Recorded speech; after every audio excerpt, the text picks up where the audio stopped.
What do progressives have against high school girls and college women?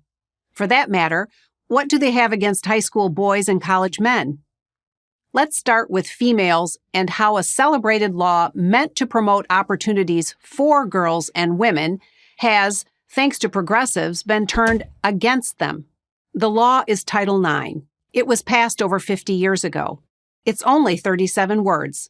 Here they are. No person in the United States shall, on the basis of sex, be excluded from participation in, be denied the benefits of, or be subjected to discrimination under any education program or activity receiving federal financial assistance. As a quick aside, the bill was signed into law by a Republican president, Richard Nixon. He was all for it. So were most Americans. For decades, there was little confusion about what those simple words meant. Women get the same opportunities as men. But today, those words are being twisted to mean something entirely different. In 2016, the Obama-Biden administration decided that the word sex in Title IX didn't mean sex, as in male and female. It meant gender identity. Consider what this means. A woman is no longer a woman as defined by science and as defined by humanity since the beginning of time. A woman is now also a man who claims to be a woman. His male chromosomes, male brain, male hormones, male reproductive system, and male muscles and bones, none of these matter. All that matters is that he says he is a woman. Then he can compete with women in women's sports, use the women's locker room, and receive scholarships reserved for women. To deny any of that was now sex discrimination and therefore violated Title IX. I'm proud to say I put a stop to this nonsense while I was Secretary of Education, returning Title IX to its obvious meaning. But President Biden, on the first day of his new administration, reversed my policy and reinstated the policy of President Obama. The Biden administration is currently rewriting Title IX so that the original words, on the basis of sex, will be changed to on the basis of gender identity. If this revision becomes law, it's not hyperbole to say that the end of women's sports is at hand.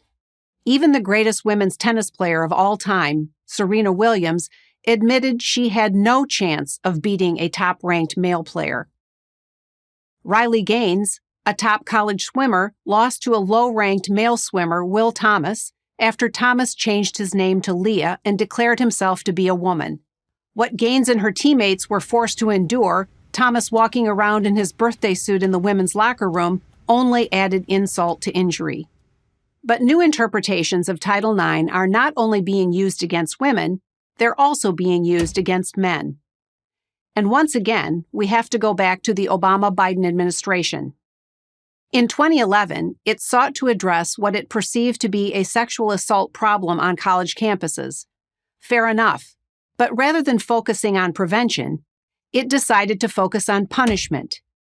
The administration used Title IX and its language about preventing discrimination against women as the basis for discriminating against men. They did this by requiring schools to assume that the accused in a sexual assault case, mostly men, but not always, was guilty until proven innocent. That's the very opposite of America's innocent until proven guilty judicial standard and an obvious violation of due process, the bedrock of American justice. It's in our Constitution, twice.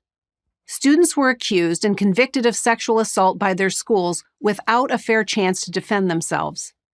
They had no opportunity to confront their accuser, who, presumed a victim, was shielded by school authorities who didn't want to add to her trauma.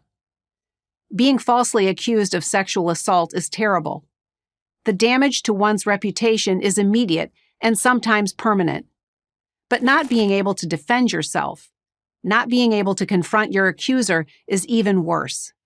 At the same time, victims of sexual assault were seeing their cases ultimately thrown out of court because their school had blatantly violated the due process rights of the accused. Again, while I was Secretary of Education, we fixed this. We issued a regulation affirming that we must both protect victims of sexual assault and ensure due process rights are protected. And again, the Biden administration moves swiftly to undo what we had done, returning to the guilty until proven innocent approach.